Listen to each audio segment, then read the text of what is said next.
everybody. Welcome to the Political Paradigm Shift podcast. This is our post-2020 election episode. It's very exciting. And so today we have my wife, Ashley, Chuck's back, Afra's here, and Heather. Hello, everyone. So we're going to just kind of dip into some of the election stuff tonight, talk about some of the results that came in. Obviously, the huge win by Joe Biden. Yay. And cheers. Any leftover champagne, Afra? I had that this morning. I'm drinking scotch now. That's much better. That's unhealthy.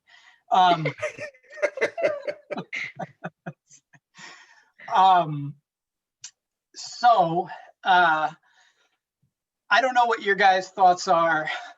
For the last 5 days, I have been a ball of anxiety. Well, I shouldn't say for the last 5 days, because my anxiety kind of was reduced when, the election was finally called. But I was all over the place for like the first 3 days. I was constantly refreshing every single election results website on the internet. You need to replace the F5 button on your keyboard, I'm guessing. Checking all the experts on Twitter constantly and just reading all of the summaries. And at times I was like, yes, he's definitely going to win. And then other times I was like, wait a second, maybe not. So it was kind of like, it was an emotional roller coaster. But eventually Biden pulled it off, and it looks like he's going to win by a pretty decent margin electorally.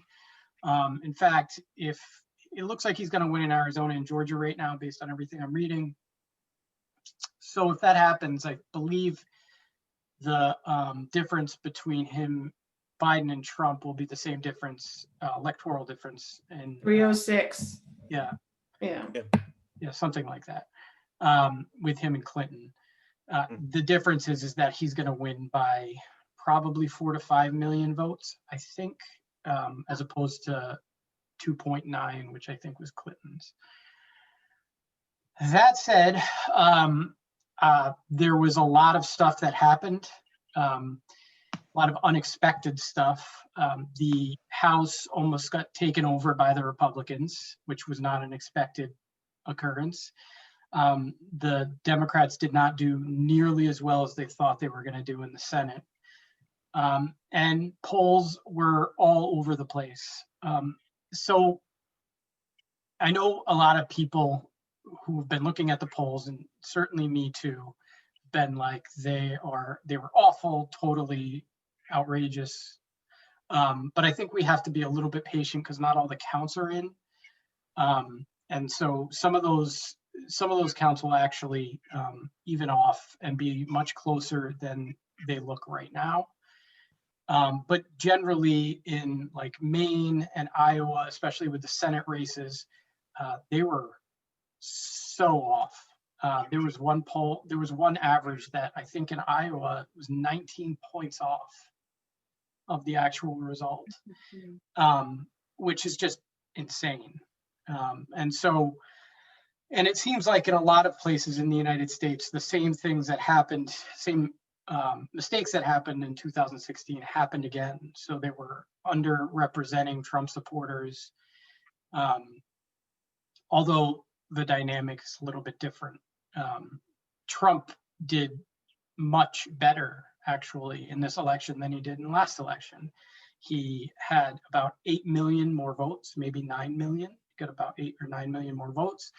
His percentage of the people of color, minority community was significantly higher, especially in places like Florida, where he had 55% of the Cuban vote, 48 or 30% of the Puerto Rican vote, and 48% of other Latino or Hispanic group vote in Florida. I mean, that is just an incredible margin for a Republican candidate.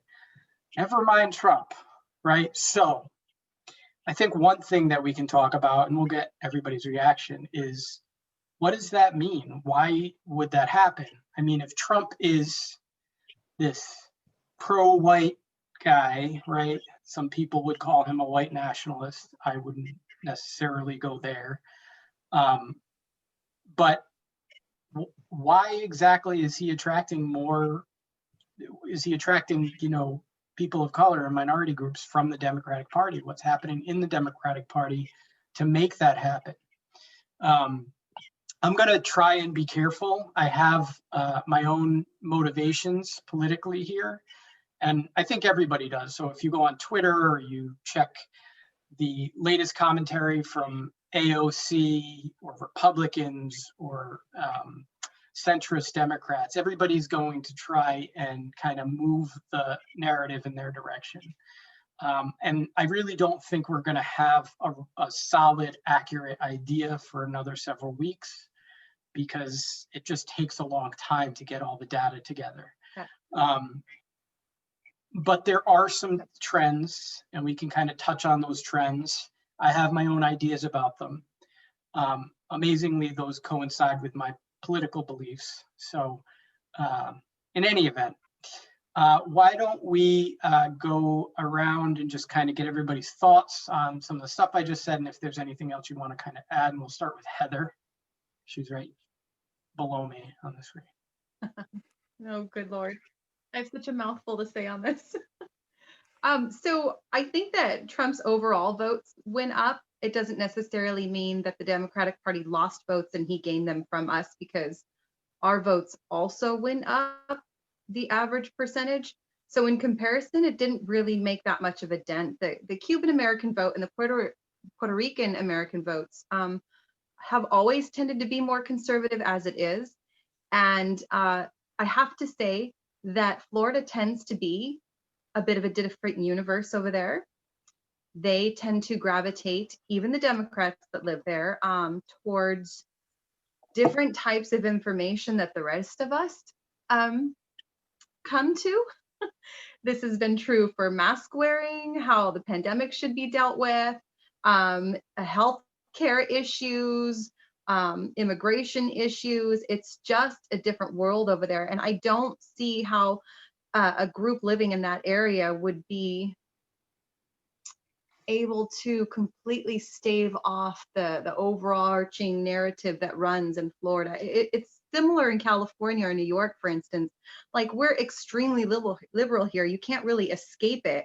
So more people who live here are going to tend to be exposed to the more liberal views. And I think that has something to do with that over there. I also think that it's weird that the Democratic Party is considering, well, where did we go wrong? Why did we, quote unquote, lose these votes, when they did overwhelmingly well with other Hispanic groups who tend to be far more progressive, not just Democrat, not just blue Democrat, but progressive.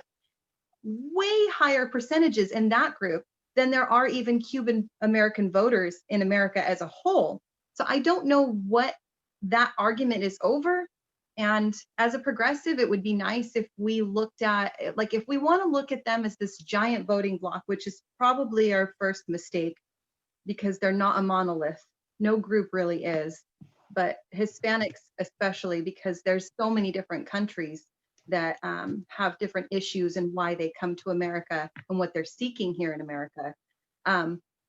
But I, as a progressive, I do wish that we would look at the group that has the higher percentage and consider what they are asking of the party, as opposed to the group that isn't as high of a percentage and tends to lean more conservative. I'm not sure why we're so concerned with pulling them back into the party, as opposed to continuing on with the left narratives that are working in so many areas. Progressives turned out in high numbers this election. And I know that's not what people are saying in national media, but it's true. Over 500 progressives in the House and some in the Senate and lower seats all across this nation. And it didn't matter what state you were in, won their seats.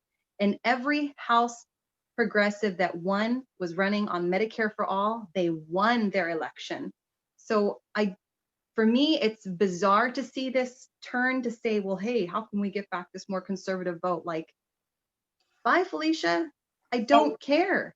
I'm So not after catering is to the- that portion of Americans. what is the percentage of far left people that voted in Wisconsin, Michigan, and Pennsylvania? Do we know? Well, I don't have those numbers in front of me, I'm sure. Do you Sure, think no, I don't have those do you numbers. think it's necessary to expand My our computer's progressive base, or do you think it's more necessary on a national level? Like, my point is whether you have more moderate people in the places that matter, right? And in order to control the House, in order to control the Senate, in order to win the presidency, you have to appeal to the more moderate parts of the party. You're going to win New York, you're going to win California, you're going to win those areas. So yeah, progressives win in really progressive districts, campaigning on really progressive ideas. Obviously that happens. But and that's fine. And they can continue to do that. That's totally fine. What's happening though is some of the people in the party's voices are so loud that they're starting to drown out the other messages in the party. And what that does is it kind of gets amplified to those parts of the country. So bringing the Cuban people, right, these voters back in, that obviously we lost some of them, right, because the percentage was higher than it used to be, is my sense is, although I don't know this 100%, is that these are more conservative voters. A lot of these people come from places where there was Cuba, right, where there was a left socialist sort of regime in place. And when they start hearing that type of rhetoric, that's when they sort of that turns them off. And so I don't necessarily think saying, well, screw those people, let's just keep moving to the left. You're next, F. I promise I'm just going off on my tangents. I'm sorry. That's okay, Heather. Heather's frozen, if you guys can't see that. Let it go, Oh. let it go. Sorry. So, so in any event, I guess what I'm saying is that if we're going to have these different, if the Democratic Party is going to be this broad set of coalitions, then the left has to understand that what they're advocating for doesn't resonate throughout the country, and that it has an impact, and that to at least be aware of that. That's not to say they can't advocate for progressive ideas. They should, but they can do it in a way that doesn't also hurt Democrats in other areas. And that's a messaging issue. And just saying, well, there's a lot here, and I think we're probably going to be talking about this the whole time and arguing about all the different things. Is there a messaging issue? Did we lose people? What do people want to hear? What do people not want to hear? AOC versus Spanberger. We're going to get to all of it. So I have a lot to say, of course, but I just want to push back on one thing. We don't know that the Democrats lost people. As I was telling Chuck earlier, we were talking about this, right? We are up, voter participation levels are up pretty significantly. So you don't know that you took any particular voters away from the Democrats. It's just who activated which groups of voters. We have more voters than we did the last time. So we don't know if you lost a single individual Cuban or Puerto Rican. But what we do know is that this is what happened this week is what 67% turnout, eligible voter turnout looks like. It doesn't necessarily look like this if you're at 60 or 59% voter turnout, but this is what that landscape looks like. So going forward into things like the midterms and 2024, it's going to be part of the calculation whether you are actually going to get a historic, like 100 years. And I know it's not that different from 4 years ago, because that was at like 62 or something, but it's a lot of people. And it hasn't been this high in like 100 years, like in a really, really long time. I don't have the article in front of me, but I did send it to everybody in the chat. Right before women's suffrage, yeah, that was the last time we had a presidential election with greater turnout than this. That's because much fewer eligible voters, yeah. I think that like on a technical level, the idea that we lost people is not necessary, or that Democrats lost people, I should say, is not necessarily a given. Does that make That- sense to everybody? It does. That's kind of what I was trying to say. Can you guys hear me? Yes. Okay, that's kind of what I was trying to say, is that the voter turnout in general was higher. So whether or not Trump got a certain amount of voters above the threshold where he was last time, Democrats also did, and we still turned out in higher numbers than his voters did. So I'm not sure if we actually lost anybody either.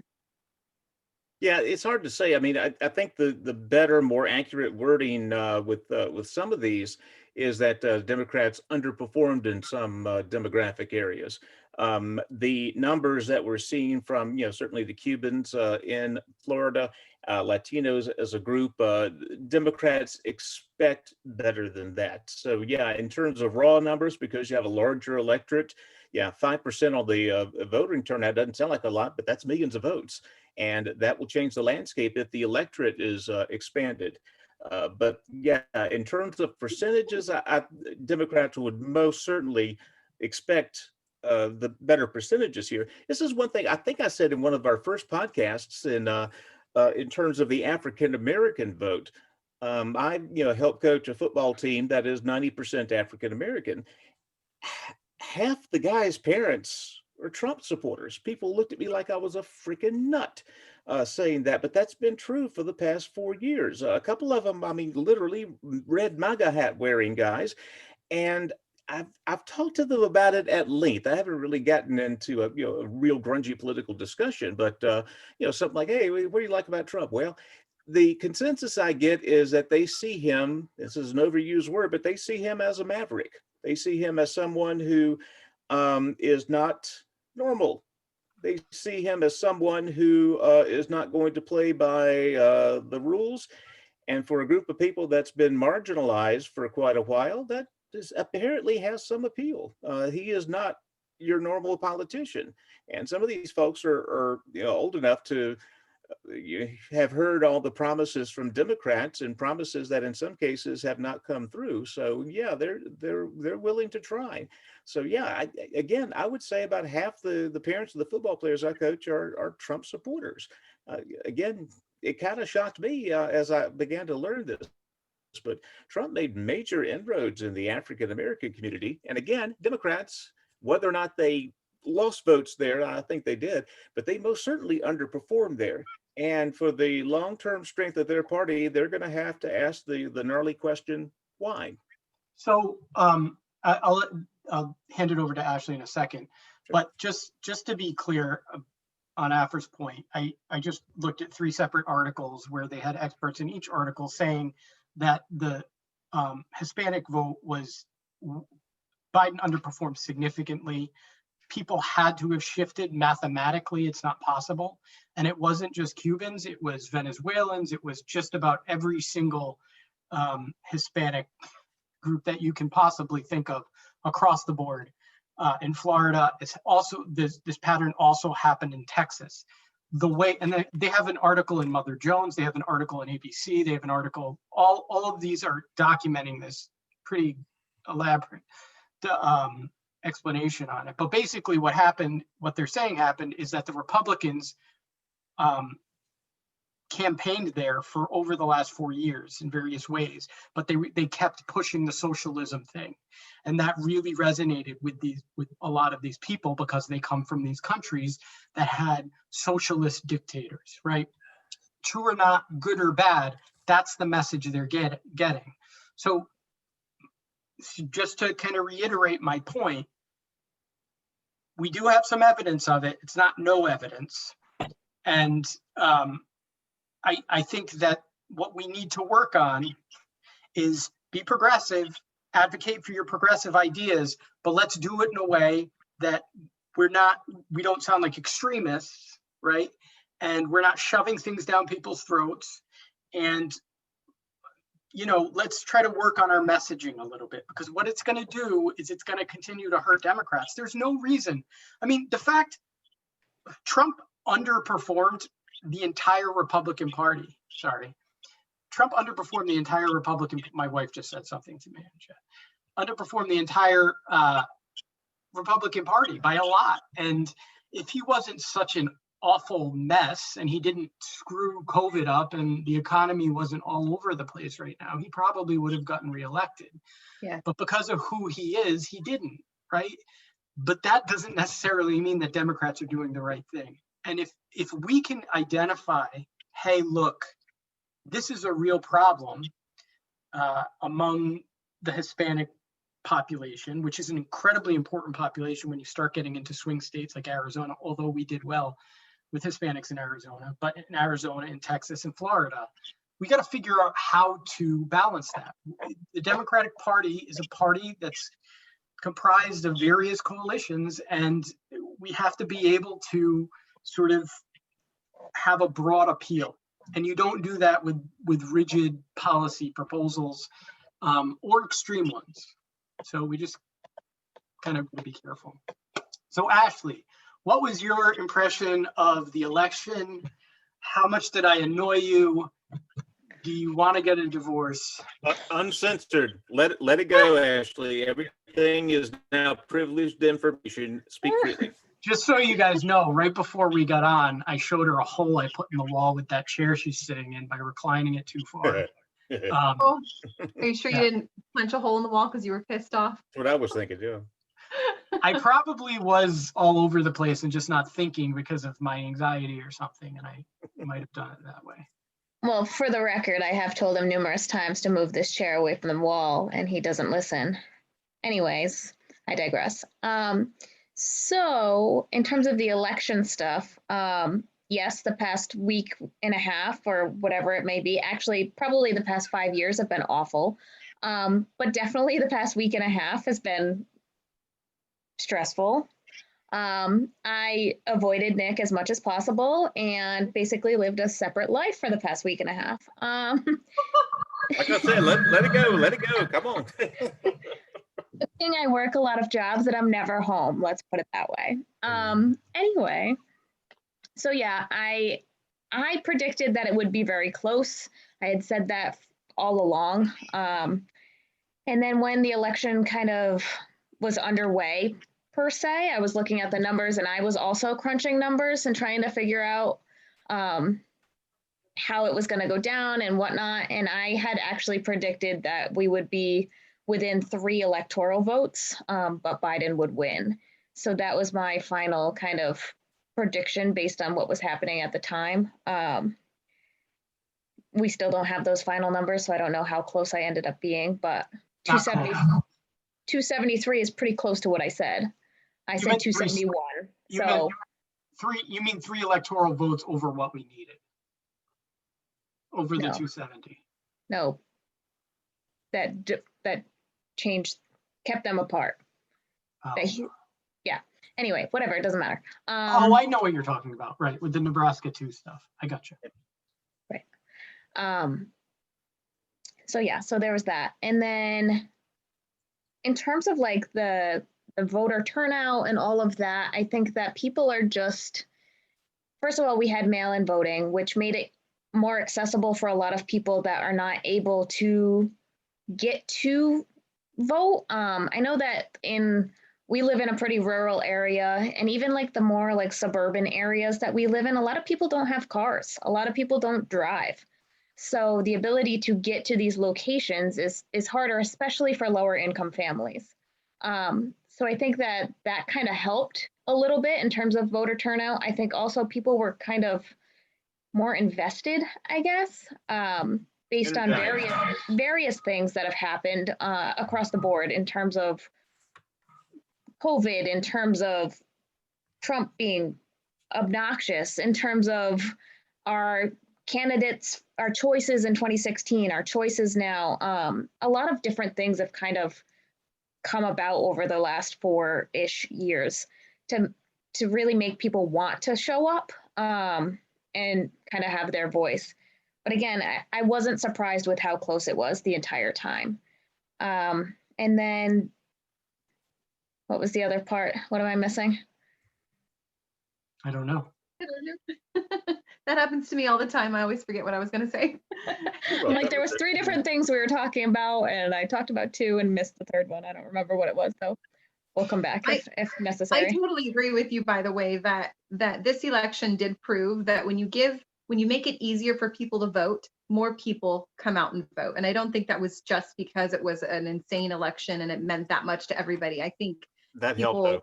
Yeah, I but mean, yeah, yeah. it was both. Making it easier to vote, and plus, people on both sides were highly energized in 2020. Mhm. This being branded as the most important election of our lifetime. Well, maybe they're right this time. This will be the seventh most important election of our lifetime that I think I've seen. But Yeah. people were energized. There's no doubt about it, and it showed and still, Afra and I talked about this earlier. 67%. I was thinking it was going to be well over 70, based upon just kind of trying to get a finger on the What was pulse that of number? the. It was 67%. Yeah, I was thinking we would It's top on 70. track to, it's right now, it's only at like 65, but there's still more to count. So it's on Exactly, track based to upon be. what's in the hopper now and hasn't been counted yet. But yeah, it'll be short of 70, but it's more than it was 4 years ago. But yeah, certainly early voting is a big reason in that. The state of Virginia, where I live, not only adopted early voting this year, but they also adopted what they called no excuse absentee. Used to be to vote absentee in Virginia, you had to meet one of 17 criteria, and you had to check off, which box applied. No one paid any attention to that. If you requested an absentee ballot, you got it anyway. I can't think of one ever being denied. But because it was now no excuse absentee, a lot of people took that route. 40% of the people in my city voted early to some degree, either mail in or early in person, which just blows my mind. When Heather and I went on election day, it was a very short line. It took us about 15 minutes to get through Oh, from for real? start Wow. to finish. So yeah, it was. I liked it from that standpoint. Although again, this is a subject for another podcast. I'm not crazy about the idea of early voting. To me, voting is supposed to be a point in time survey. This kind of has the feel of a wildcat union election or something like that. As possible. I don't like it. But I do like the fact that more people can vote more easily now. So I want to return to another topic because I really want to beat this up, and I want to hear what you guys have to say. So I don't know if you heard me, Afra, because you went off camera, but I looked up a bunch of articles that Biden did underperform with Hispanics, according to the numbers that they have right now, various experts. You can look up the articles if you want. And it's not just with Cubans, it's with Puerto Ricans, Venezuelans, everybody across the board, in places like Florida and Texas. Stop. And at the African-American community, generally, he's way above where other Republicans have been, including himself. So, and percentage-wise, so not just numbers, because obviously more people voted, but percentage-wise, he's way above it, record-breaking for their party. So here's my question to everybody.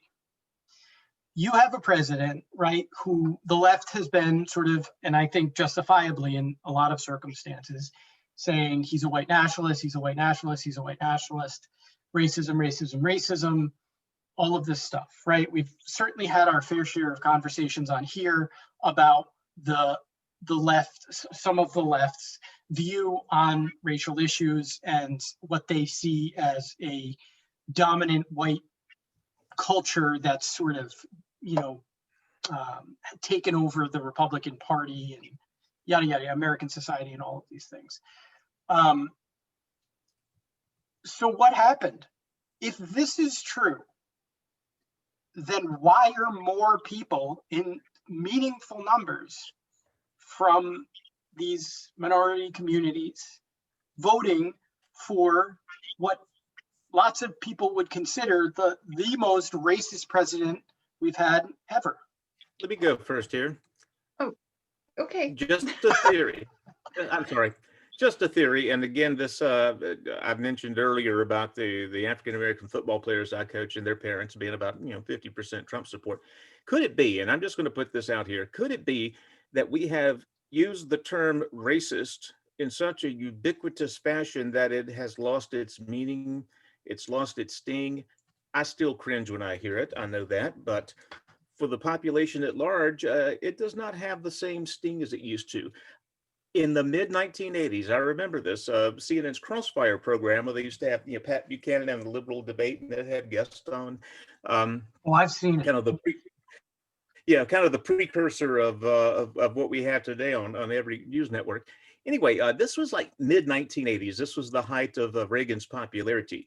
It was also the height of Jesse Jackson's popularity, right before his run for the White House in 1988.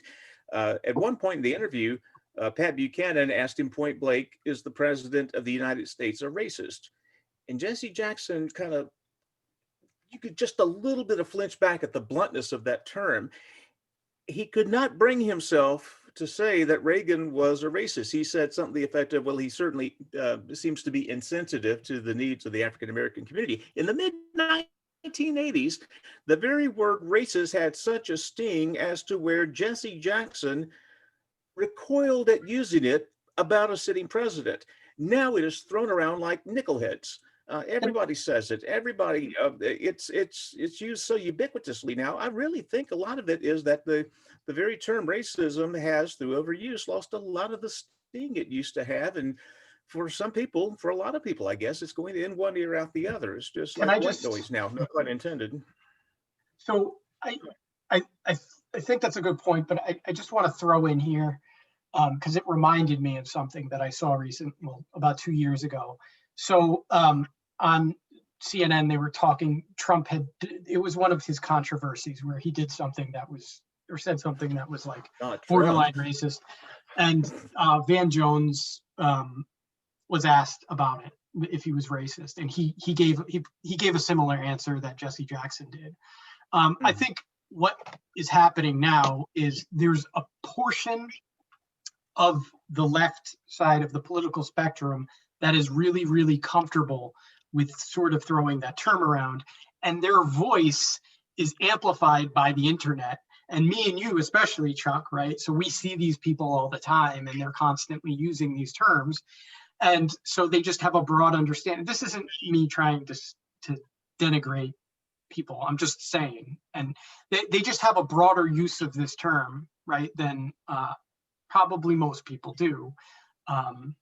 So Just I mean, that's possible too. Heather. So I think part of our problem is that we're expecting that a Cuban American vote would be similar to, say, a Mexican American vote. I think that their issues are vast, and I think it's wrong for us to think that we can garner people's votes based on, their culture or ethnic identity or something, as opposed to the issues that matter to these groups. And this is what I was trying to say before. I'll be more succinct now. Cuban Americans don't have the same issues that Mexican Americans do, which namely are border and immigration issues, where Cuban Americans have found refuge in America for how long now? Most of them are way more economically affluent than most of our Mexican Americans are in areas such as Arizona or Southern California. Or Texas. They have access, right? Well, but they have access to, and again, are influenced by more conservative laws that happen to what they believe protect, say, the small businesses that they own there. That's not true for other Hispanic groups who consistently have to deal with fleeing terrorism and corrupt governments and drug cartels in various countries, and end up in places like, Southern California and Arizona, and they have vastly different issues that need to be addressed. And so for me, again, I would much rather see the Democratic Party side with the underdogs and the people who need protections, as opposed to trying to cater to groups who aren't experiencing those issues and simply want the more conservative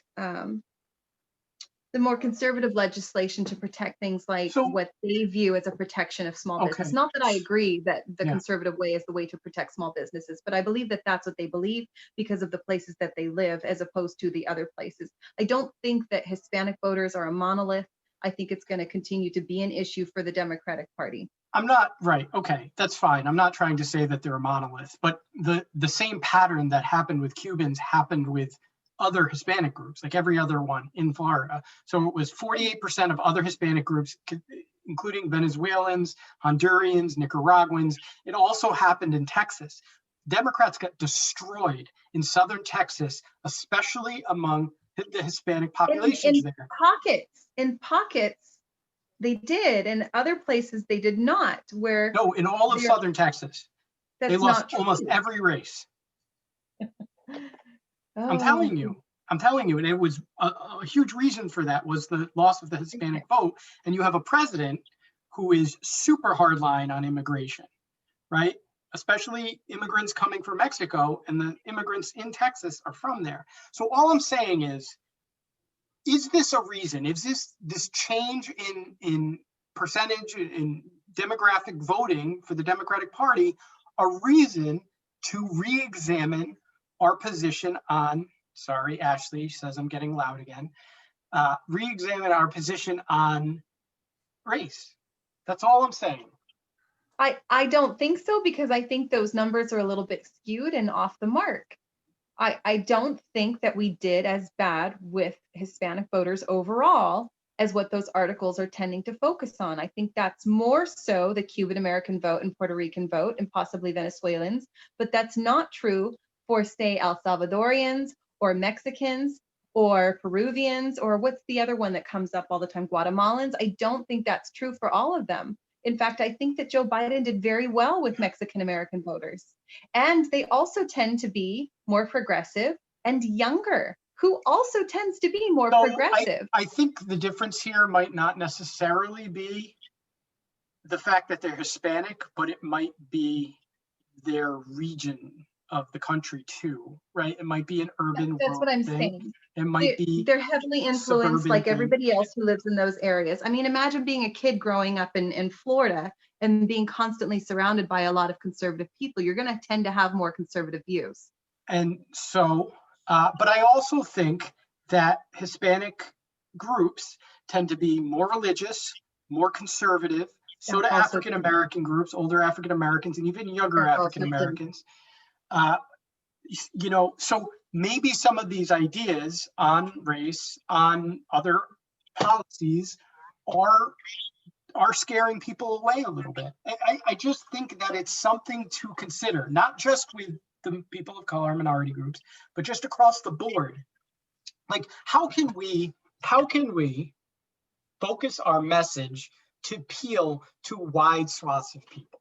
Afra, do you have something to say? That I actually agree with. The messaging I agree with. We need to do better with messaging. I'm not sure we disagree on much, except you think I'm jumping the gun on this, and that's fair. It's a fair point. I might be, because again, I have an agenda. So do I. I hate this light. It's too bright when it gets fully dark outside, because where I live is completely dark all the time. No street lights, no cars, no house lights, nothing. It's just in the woods. Okay, so I'm going to say that I cannot possibly know or speculate on why different groups of Latinx voters voted the way that they did. I'm not in a position to do that.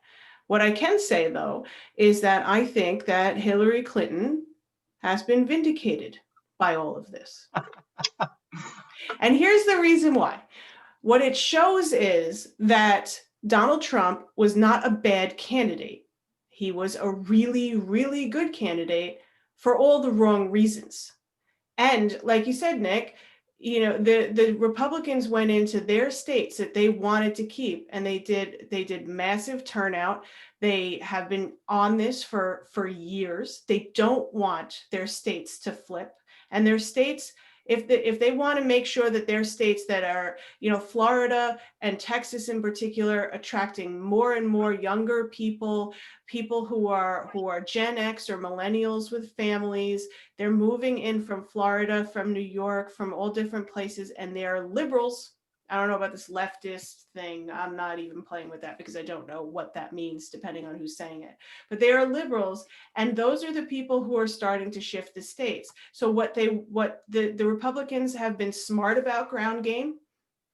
They've been smart about early outreach, and Donald Trump was a very good candidate for all the wrong reasons. He woke up things in people, and he turned politics into something that they felt that they could relate to, which is a good thing because more voter participation is great. But what we ended up with Trump was exploiting all of the nastiness, all of the divisions that could be found, and all of our worst demons instead of our better angels. And it was the first time, really in a long time at least, that part of society was approached. So Hillary Clinton, I'm going to say it now, did not lose because she didn't go to Wisconsin enough or anything like that. She didn't lose so horribly because Trump was the worst candidate that ever came along. He's the worst president. He's the worst person as far as I'm concerned, but not the worst candidate. And we need to reevaluate that and what people are voting for. So if there's something to reevaluate here, we should not be, like Heather says, we should not be jumping the gun and saying it might have been the M4A, it might have been the guns, it might have been the socialism, it might have been this, it might have been that. They've been calling us socialists, like Democrat socialists, for as long as I've been alive, at least. Yeah. We have to think about what people got out of that political experience that brought 70 million Trump voters out, and just eked by with the people who were like, are you kidding? This is bad. And it only happened because of the virus. If it wasn't for what happened with the virus, he would have won again against anyone. And he won against Hillary Clinton, who is, by definition, anyone, a person. And it's not because she was a bad candidate. It's Okay, because so he's a good one. just to, yeah, I agree with you. I'm not, so my Why'd argument, you cut me off if you agree with me? because I wanted to agree with you. Did I cut you off? I'm sorry. Oh. So, right, just to agree with you, my argument against Hillary being a bad candidate, although I do think she made some mistakes, was Trump beat 17 other establishment Republicans who were well known in the party, 17 in the primary, and he came out of nowhere. So obviously he was not a bad candidate, right? And he took over the party, right? He is the center core of that party and everything that he does, right? So that's one thing. The socialist thing, I'll say this.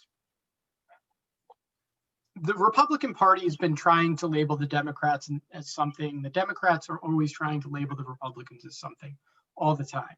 That's not new. It's politics. It's what they try to do to drive votes. The difference here is that, and some of you guys are older than me, so disagree with me if I'm wrong, is that now more than ever, we have people saying the things that they were saying. We're reinforcing that, right? So when they saying, yeah, let's spend 70, 100 gazillion dollars, it's not a real number, I'm exaggerating, on global climate change and Medicare and college tuition and all of these things, that sounds pretty socialist. So if they're saying it and the Republicans are campaigning on it and they're like, look, we can prove to you that that's what they're doing, then the message is much more powerful.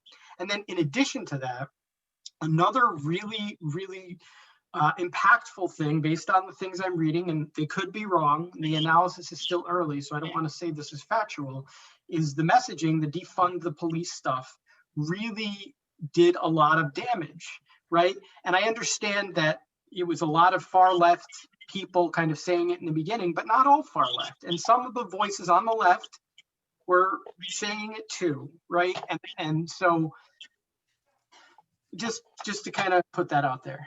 Ashley, do you have an opinion on race or this subject at all? You're on mute. I know I'm on mute. Sorry if I'm interrupting anyone. I'm gonna keep my mouth shut on this one. You're not going to say anything? Mm-mm. Okay, all right. Do you guys want to respond to that? You don't have to. I just want to echo what Alfred was saying, that it's, oh, now I've already lost my train of thought with it. Gosh darn it. We have to figure out why so many people voted for Trump to begin with, despite whatever group we can put them into. Why the Okay, hell so did why so don't many people vote for him? That's insane. It's insanity. You're right. It's So why don't insanity. we can change the discussion to that. Why do you think so many people voted for Trump? What is it that is so unappealing about the Democratic Party right now? First of all, Not the lie. Democratic Party. No, wait. All politics is local, right? Do we agree with that? Is everybody kind of Not on board with anymore. that? All right. Well, let me explain what I mean then. So all politics is local.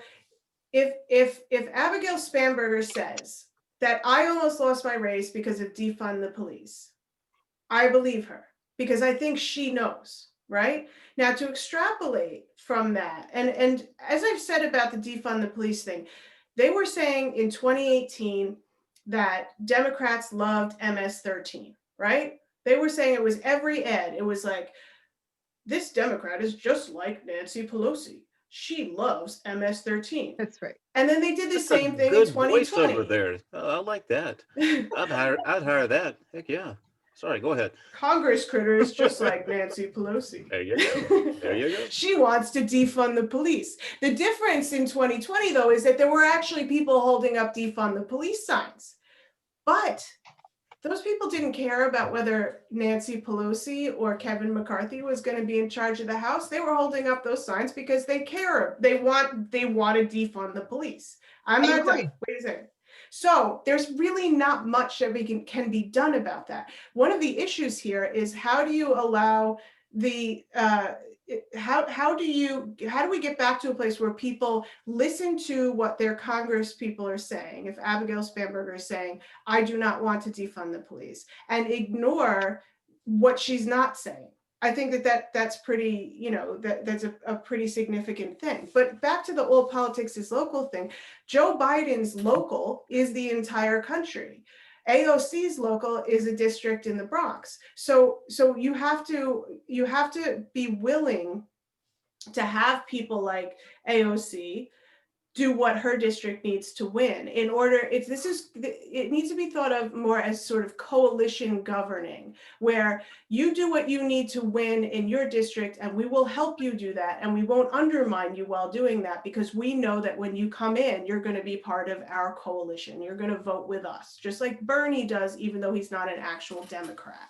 So, I don't want to put a muzzle on people who say, that they're totally for the Green New Deal, because that might be what people in their district need. As long as when they get to Washington, they recognize that they're in a coalition and that these things actually do happen incrementally. They don't happen immediately. Correct. That's correct. And they can't go in there and just, throw on some whips and chains and say Green New Deal or your ass is fired. Like that's not going to happen. Everyone has to make That would make concessions and Congress much compromises. more interesting, though. The whips That, and but chains. that's true. But that's where you have to go into Congress and expect pushback and expect you to have maybe this grand idea that's maybe brought down to this size, because you're not just dealing with your district. You have to make, you have to handshake. You have to make concessions. You have to do a give and take with all of the other districts that are in there with your side. I mean, the point of progressives is to spread the message and to gain more and more support across the nation. But you can't just go in there and expect it to happen overnight. Unfortunately, I think that's what the bus crowd thinks, but.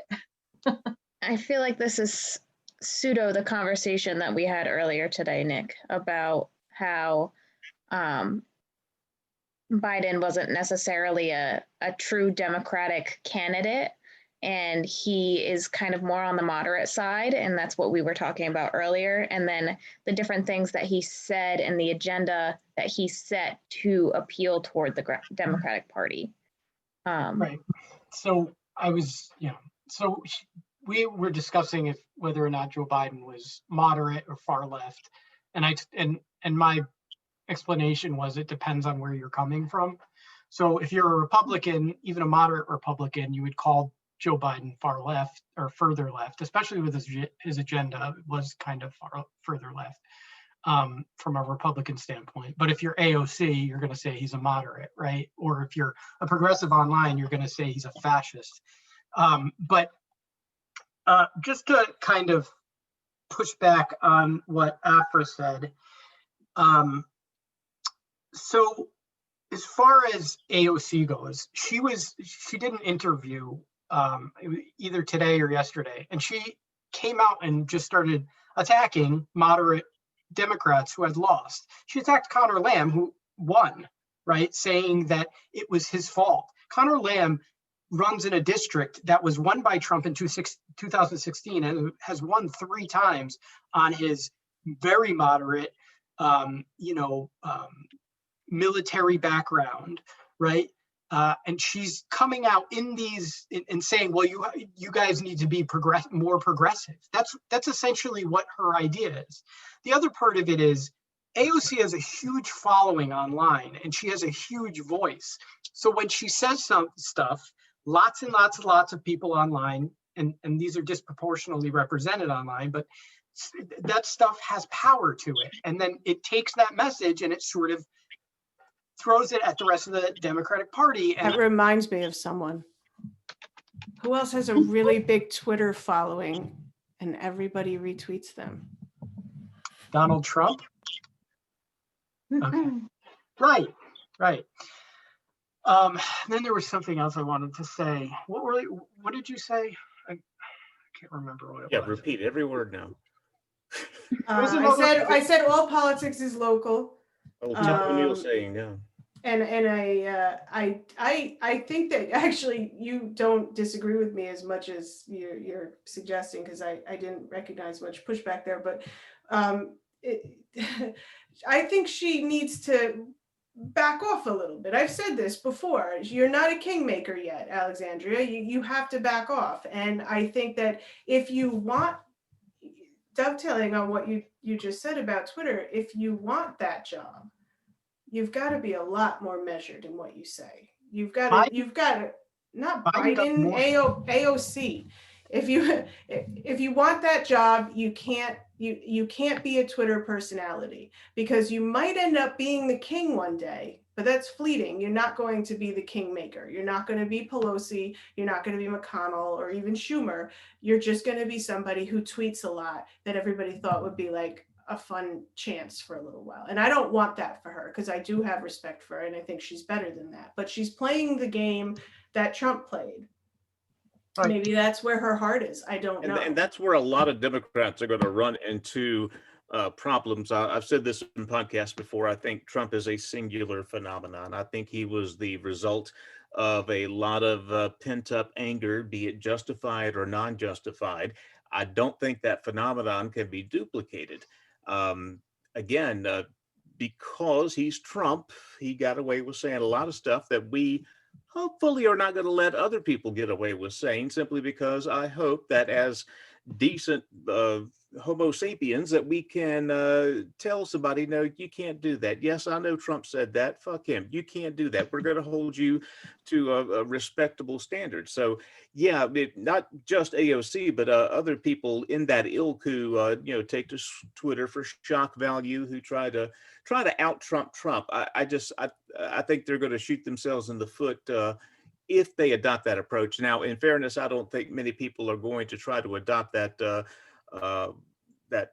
Trump persona, because it's, number one, so unsavory, and number two, I think it is just singular. I think this was nobody wants that anymore. Like, no, maybe we're getting burned out on that, quite frankly. Just a very quick note. I haven't really addressed your question here, Nick, about the about Democrats messaging vis-a-vis these points.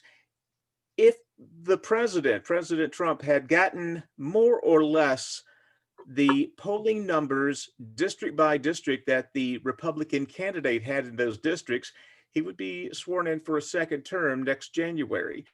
He underperformed a lot, not all, but just about every Republican congressman, that is to say, legitimate Republican congressman, not just someone they nominated because they could. But he was outperformed just about by every Republican candidate on the ballot in a wide variety of states. If he, Ooh. and that suggests that the congressional candidate among Republicans was certainly more popular than Trump was. If he is just able to maintain the Republican vote average that they got in the congressional races in each district, he's a two-termer. So yeah, that makes me feel a little bit better in that in terms of popularity, Trump has a very vocal fan base, but it's not nearly as widespread. If it was a little more widespread, if he were as popular as the Republican representatives in each of our 435 districts, then he's putting his hand on the Bible again in January. But he's not. He cost himself a lot of votes, and thus always unto dumbasses, I guess.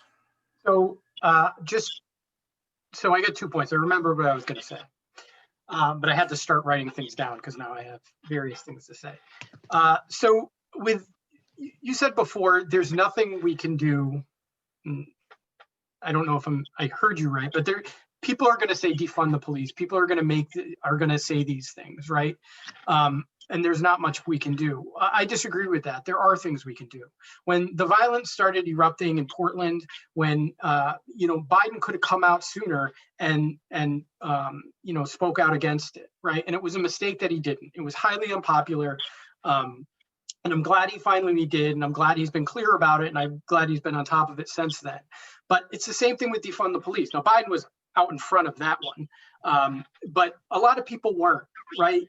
And if the Democrats came out and they weren't so afraid of sort of saying, no, that kind of stuff is not okay, we don't represent that, if they were more vocal about that, I think that would have more political power. Right.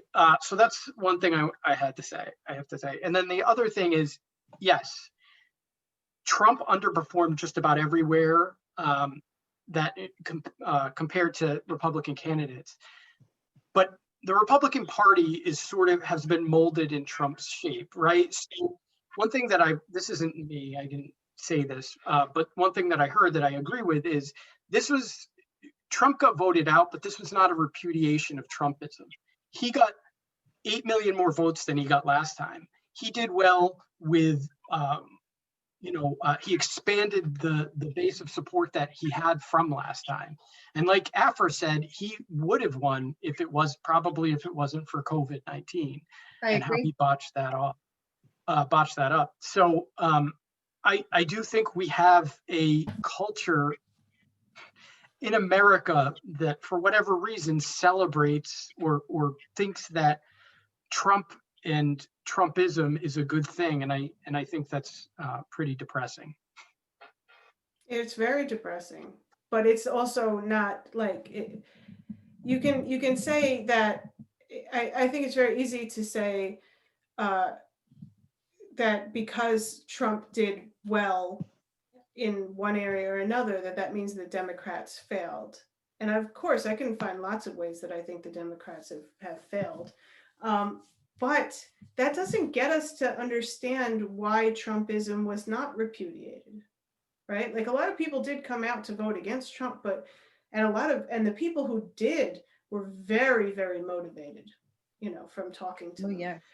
But I find it very difficult, and I don't know what the rest of you think, to lay it at the feet of any particular candidate. I think this is something that the voters are doing. It's something the voters are going through, or it's this kind of tremor that the country is dealing with. Because what Trump is it's not only not normal, it's like it's kind of directly polluting our entire discourse. And that's why I think I've always become a little bit like bored by conversations about what the Democrats could do about it, because this seems to be a thing that is a lot bigger than any political party, Republican or Democrat. This is something that's happening within the voting populace. We need to understand it, and we need to, more importantly, understand it outside of the binaries of of Republican or Democratic Party, because it's a social problem. It's a societal problem. You're that we're saying dealing that with. there's, the problem is that there's a massive population of people out there that are attracted to that kind of politics. Well, that That- they're attracted to it, sorry, I don't mean to cut it off, that No, they're no. attracted to it not just because they're bad people. That's not what I'm trying to say. And I don't know if that's the hole you were going to try to put my the round hole wasn't you were gonna put my disagreeing. square into. Yeah. I'm just saying. What I think though is that this issue is more about what was politics not offering them before that is now offering them, that so many people are coming out to be a So part They of have a it. champion, exactly. That's So what we said I before. think for a He's their lot of champion. people, it's a cultural champion, right? In Trump, somebody who speaks his mind, who's not afraid to say, I think that's where you get with this hardcore base. But I also think that there's some entertainment value to him that people really consider when they vote. I know it's I'm frustrating. with you, Anthony, on the It's, envelope. it's frustrating, but that's how a lot of Americans think. That's our society in many ways is very susceptible to that. God help us if when we start looking to politics for entertainment. I think we're already But there. we do. Yeah. I know. Yeah, That's I the actually thing. think this happened quite a long time before Trump came along, but it's been Yeah. even worse, Oh, he's especially taking with the full advent advantage of of it. Yeah. reality TV stars and Well, look at his campaign events. They're concerts. yeah, and like the social media is sort of addictions that our age has. Like it's just And the mainstream media sets themselves up as willing I- participants in this WWF wrestling match that we have. They're the, yes. Trump's the heavy, they're the good guy, and come on, crowd, cheer me on. No, cheer me on. It's like a, Didn't we talk about this before? What was yeah, that, Afra? It was liking this to like the Coliseum. What was that? That are you people not like- entertained? Exactly. Gladiators. Yeah, the Gladiator gladiator shows. So No, we talked about this on another podcast before, where this was likened to, how you have to have your team, and this is about winning right, yeah. your team. Yeah. Yeah, no, was it the Shield of Achilles thing? I cannot remember. I always it talk was, about I always talk about the Shield of Achilles. It's like my favorite metaphor That was a ever. good weekend. Oh, But we, no, it's just, it's like I grew up watching, Ric Flair on wrestling. And I mean, in Mhm. order to sell the match, you have to sell your personality. You have to be larger than life. You have to take the viewer and make them interested in this whole affair, even if they're Mhm. not interested. You have to make this the most important life or death thing. yes. Whether That's it's what rooting Trump for me, does. That's what exactly. he's good at. It's P.T. Barnum. It is. I Mhm. remember the old story with P.T. Barnum was when they bought the huge elephant Jumbo into New York, and they had trouble moving him down Fifth Avenue. They asked Barnum, "What do you want to do?" He said, "Let the son of a bitch sit there for 2 weeks. It's the best publicity in the world." Are you kidding? It's all about It's all about selling the drama. Trump is good at that. Yeah. I want to offer one more explanation for why. So there was and this was just one person. This was a story I read about. They were interviewing some younger guy about who he voted for, and he said he left his house that day and he was going to vote for Trump, and then he started thinking about it, and he realized that Trump kind of takes up a lot of space on his Instagram, and it takes a lot of attention from him. So he decided to vote for Biden. That was his reason for voting. Strange Now, epiphany, but yeah. whatever. So I totally believe that. so I guess what that tells me, and I think that one thing that we have a hard time with because we're so into politics, right, is understanding how most people think and how, because during the day, unless I'm working, politics is on my mind constantly. Most people, they don't want to think about it. They don't like it. They don't enjoy it. And so they only really think about it when they need to, right? Which is if there's some sort of crisis or if it's they have to vote. And so if that's what's happening to people, maybe their positions on issues and their their perspectives on different candidates isn't as elaborate as we would prefer it to be, or we even think that it is. That's why Maybe it's simple just like, messaging is the most yeah, effective. Yeah. maybe Yeah. with a lot of voters, it's sort of like, yeah, he sounds fine, I'll vote for him. It's not this life or death existential crisis. Trump was a little bit different because I think he scared the shit out of a lot of people, but I also think a lot of people liked him for very superficial under it. reasons, Sure. right? And so I just think that you probably have a lot of that going on. People who don't really know a lot that voted for him. There was probably some successful fear mongering among Republicans, kind of painting Democrats in a certain way. Some of it justified, some of it not. And there's some cultural anxiety out there that's driving it. And then there's the entertainment value. So maybe those four things sort of contributed to, why Trump is getting as many votes as he's getting. And then you just have the fact that people, religious people from the South, people from North Dakota. 1 in 2 voters. Yeah. Yeah, they vote Republican no matter what, really. So you also have those thrown in there. So really what you're talking about is like 10, 15 million people that were kind of like, what the hell's going on? Why are they voting Republican? But I don't know. So I think that was a pretty good analysis of that. Do you guys have anything to add? I wanted to say one more thing about something that you mentioned earlier, Nick. I don't know if these are the closing comments or as such or what here, because we've been going right about an hour. I did want to revisit the poll issue and point out that, yes, while at the end of the day, if we have a 306 to 232 split, then yes, the polls sort of suggested that kind of a margin of a Biden victory. We know it did not come that easily. That's sort of the equivalent of a football game when a team wins 30 to 23. It's a one touchdown victory, close, but not a coin flip. The issue is that I think I mentioned in 2016, it looked like the polls were almost uniformly off 3 to 5% lower for Trump. This year, they got some states right, but they spectacularly, the polls, collectively, all of them, came in incredibly wrong on some states. God almighty, 2 weeks before the election, an ABC poll had Biden ahead in Wisconsin by 17 points. That's Reagan 84 territory. So in fairness, it's not, and what, it was 2 percentage points, and I cannot think of a single poll that had Biden with anything resembling a 2 percentage point lead in Wisconsin. And it was the same way in a lot of the other swing states where the polling suggested that Biden had a fairly comfortable lead. And next thing we know, we're sitting there biting our nails as they count provisional votes because it's a damn dead heat. And the Senate races, they assured us that Susan Collins was going to lose Maine by a fairly significant margin, 5-6 points, which is very big for an incumbent. She ends up winning by damn near double digits. There was not a single poll out there that suggested Collins had a lead in Maine, much less a 9 percentage point lead. In Iowa, I can think of one poll that showed Joni Ernst in the lead.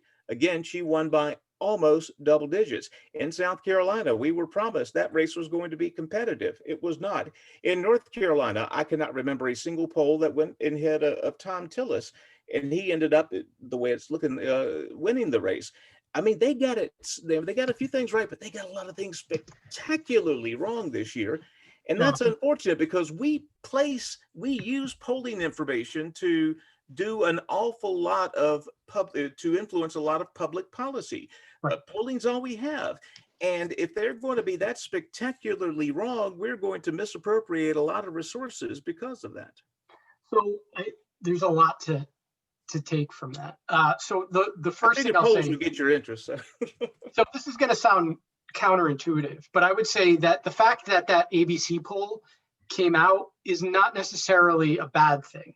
And the reason I say that is one of the things that happens with pollsters, and Nate Silver was explaining this prior to the election actually, is that they do something called herding, which is they don't release polls that are major outliers. So there were two major outlier polls that were considered good polls. The first one was the Iowa Des Moines Register, which came out +7 for Trump and similar to Joni Ernst, which ended up being accurate. The other one was the +17 ones, which was in Wisconsin with ABC. The reason that is good in terms of polling is because it shows that even because you're going to get some outlier polls. It's just going to, when you're doing 50 million polls, you're going to get one or two that are way out there. The problem is, so if they're releasing that poll, that means that they're not engaged in herding. So that's actually kind of a good thing, and that's what we want. We don't want people to be afraid to release their data just because it doesn't align with other people, because if they're only releasing the stuff that aligns with other people, then that means that the polls are going to give us the wrong answer sometimes, like they did. You're this missing time. it by 15 goddamn points. You need to find another profession. Well, That's they had not a lot even of other close. they had a lot of other polls that didn't show that. It was just an outlier poll, so it could have just been that particular population. It But they was were consistently wrong. I mean, we're talking Gallup, Rasmussen, Trafalgar Yeah, might have been just not to that consistently the extent. closest, but all of them, to a certain degree, were not just wrong, but consistently wrong in some of the and invariably in the No, I most important agree. states. Yeah, I agree with you. I'm just saying they shouldn't be afraid to release outlier polls. Oh That's no, my I point. Yeah. don't think so. No, don't keep it's- it to yourself. But man, you got to improve something and here. yeah, and so when that Des Moines Register poll came out on Sunday before the election, Mhm. everybody was criticizing it, saying, Right, "I can't 'cause it was believe the you know, outlier, yeah. this is off." Da, da, da, da, da. But they were also saying Des Moines, this Register poll, which is Ann Seltzer who runs it, they said that this is the best pollster, and That's one of the this- best track records of all of them. Yes. Yeah. and so and she ended up being right, and she sent that outlier poll out, and she refused to herd like everybody else did, and she ends up with the right answer, right? So that's what happens sometimes too. In terms of polling, I don't even understand what happened, because there's no like specific, like in 2016 you could look to it and say there's a difference in, pollsters across the board didn't Underrepresenting interview. certain demographics. Yeah. Right. Some places that's true this time, but in other places it's not. And so Yeah. the problem, so one of the weird things, right, is Biden, I believe in Maine, was actually polled pretty accurately, but Susan Collins was way off, Yeah. right? So why is that distinction there? What is going on? Well, we mentioned earlier the split tickets. A lot of people voting for Biden for president, but a Republican for Congress. If Trump's more popular, again, he's going to win, obviously. But yeah, a lot of people split the ticket, so to speak, with their vote. So That's probably a good point, Chuck. I'm going to Yeah. maintain what I've said since 2016. I don't trust polling. So How can, I can't argue with that. Shoot. I don't think anybody can at this point. But to put it, I think we need to But wait you know, like another. in 2 years, Nick, you're going to be following all the polling again in 2 more years. But It's like a crack in- addict. Just go in ahead. 1 year, we'll have much more definitive answers on why people voted the way they voted. I And think I 2 just months. wanted to answer 2 that. months. I wanted to answer that because I think there were a few things. So the reality TV star aspect, right? But not just because people like entertainment, but because that's name recognition. Because that's how a lot of people get their information, is from television, from entertainment, and from social media platforms. And then the other aspect to that, which we didn't really talk about, is the huge disinformation campaigns that are out there about Democrats and the messaging and the things that we actually want to accomplish. It's insane. And Republicans tend to play the long game on this, which Democrats need to get way better at doing. They have a very long game of breaking us down and painting us, for instance, as communists or socialists, which is just a bunch of bullshit lies. It's absolutely ridiculous what they do. And I think that the messaging issue that we have isn't just our weird little one-liners like defund the police. It's that we can't get across what we actually stand for on a big enough platform Right that on. people can say, yes, that's what Democrats are. That's what they do. But what is- Republicans all right. are masters at the disinformation, and it's astounding. And if there's one thing that I don't like about Trump, it's the lies. I fucking hate him because of the lies, and I fucking hate the lies that he sold his base and that they all follow him around like lemmings. That is what the fuck is so wrong Oh, with and him. such big big giant lies too. Insane. Like They're just, insane and they're dangerous Yeah. and they hurt our democracy. and they're very 100% dangerous, particularly right now, because what they're the lies that they're being told about how Trump is going to pull this off in the end, and he's got the courts all locked up, and there are all of these different maneuvers he can make where the Congress chooses him as the next as to be reelected. It's very, very dangerous, and this is, and I think for a good reason, a lot of the media is calling all of this out as his most dangerous lie, because it's not true. Yeah. Like, it's not true. He has lost the election, and he's not going to win it, not with a recount, not with anything. And to force these people to keep hope, It's awful. I think is creating a sad situation for create them. a lot of So like problems. what I just wanted to say, two things, and I'm not going to say anything else for the rest of the podcast. First, Bernie would have won. I I love you. I love you. I Yes. love you. That is not true. Willis Warren. Yes, Bernie would have won. He So would not have. Trump voters, okay, look, you're gonna be okay. You're gonna be fine. All right, like, it's Trump lost. It's not the end of the world. Please spend the holidays hugging your kids, having a nice time. Don't let this eat your fucking soul the way that it did a lot of people on the other side when Trump got elected, and for the entire 4 years. Just like, listen to me. I am reaching out to you in love and telling you to let it the fuck go, because it's over and nobody's going to get arrested in February. Hillary Clinton is not going to be in jail, and Obama is not going to be on the run because he stalked or spied on Trump's campaign. It's over. The sooner that you accept this, the better your life is going to be. I love that Yes. smile. Cheers. Yes. So let me just throw out a This is my proposal. drink, Afra. I think this, the idea, all of these conspiracy theories that are floating around that are pushed by prominent Republicans in various places, like the mail fraud stuff, the voting fraud stuff. Yeah. The voting fraud stuff is complete nonsense. There's no evidence of it. It's been rejected by every court it's gone into. It's complete crap, and it's based on, these dubious friggin' things. And it's dangerous as hell. That's the thing. And so I feel like, look, I don't think that I have much influence at all, right? I think I say things sometimes and people are like, Nick, you got to unify. Like, what are you talking about? Like, I'm on Facebook and I got like 300 friends, right? And we all pretty much believe in the same shit. Like, I'm not doing anything here. But one thing that I think that we do, one of the reasons why I stay online, one of the impactful things that we do is we correct some of that misinformation. And even if it's like a pinprick, I have spent lots and lots and lots of time saying, no, that's not true, and this is why it's not true, like I did with Jose that day. Because I feel like even if he walks away from that pissed off and angry and everything else, at least I gave him that information. And you set that doubt in his mind. And because if it's not there, that little bit of doubt, right, then that's what leads to the extremism, right? So I just feel like Are you going to go over to Parler? Are we all joining Parler? No, I that's set up an account there, but there's nobody on there, so I never check it out. I just, okay, there it is. From what I understand, it is filled with Trump supporters, and they're all going to be leaving a major exodus of Facebook and Twitter and all moving to Parler. So yeah, see you later. Bye, Felicia. yeah. But so here's the thing.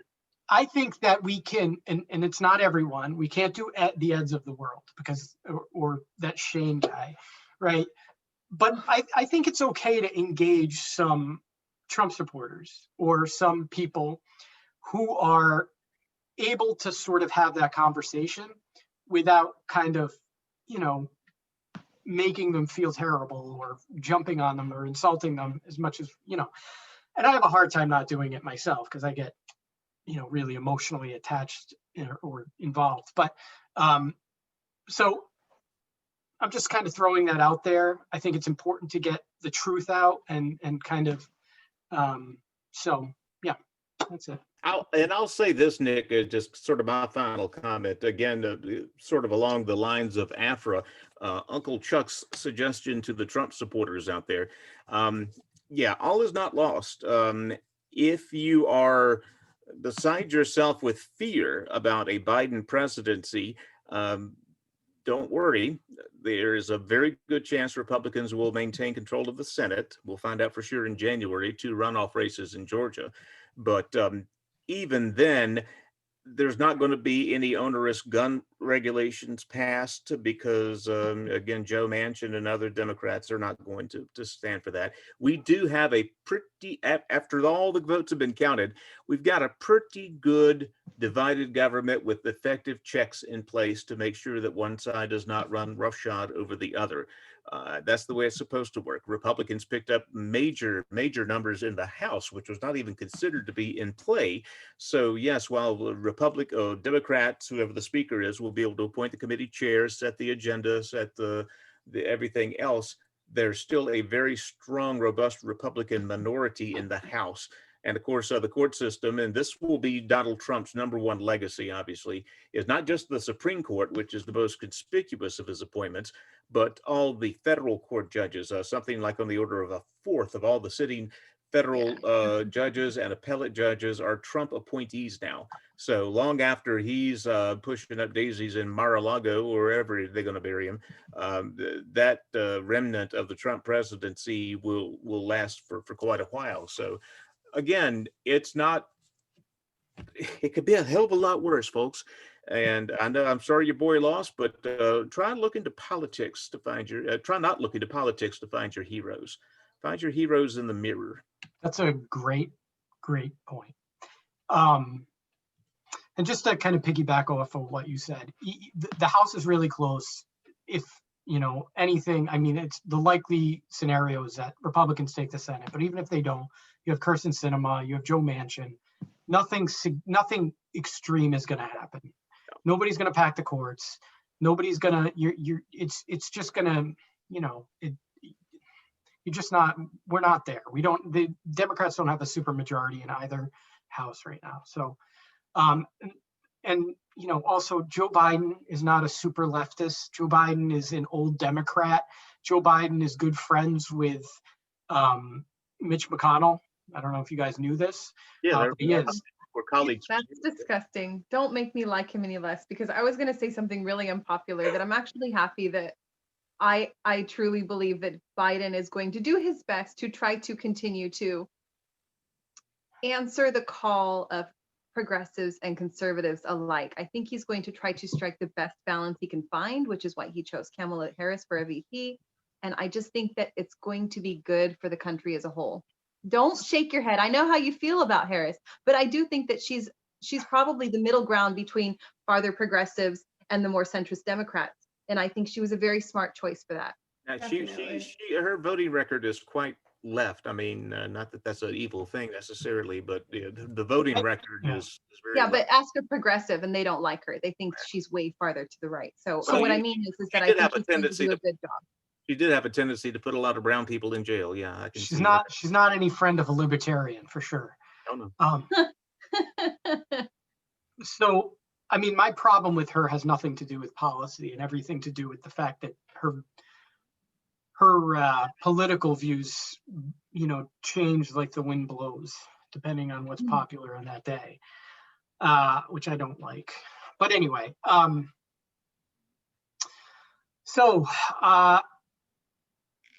yeah, I guess that's it. Ashley is just gotten into politics. She is. Was that her choice? Was this? It was. Let me tell you something. There is no way I can make her do anything. She has a very independent mind, and if anything, she tells me what to do. So. Those make the best wives. That's right. They sure do. Because if it wasn't for her, I'd be like living in a tent somewhere. Oh gosh, yeah. So it's not 100% untrue. There's a definite possibility. So anyway, Ash, I'm going to give you the last word. Do you have anything to say? I don't think I have anything to say. Smokey the Bear is a communist. There you go. Don't tell me what to do. So, next week we're going to have an interesting episode. I think I might have a person who is a Trump supporter, but they can have a conversation on, yes, Ash, if you're looking at me like that, then you're correct about who it might be. What? That's correct. Oh, I didn't like that look at all. That was a look of fear there. It Well, we might can be talk a good about it. week for the rest of us to just stay off so we don't say anything awful. I'm taking next week off. No, it's not going to be. This is where we need to come together. Remember Biden. We need to unify. We're all Americans. I'll tell you after. All right. Bite tongue, foot and mouth. All right. Well, thank you everybody for coming. This was a lot of fun. Cheers. Cheers. Go Biden and Harris. After started the day with champagne and ended it with scotch. No better Sunday. That's your Trump day.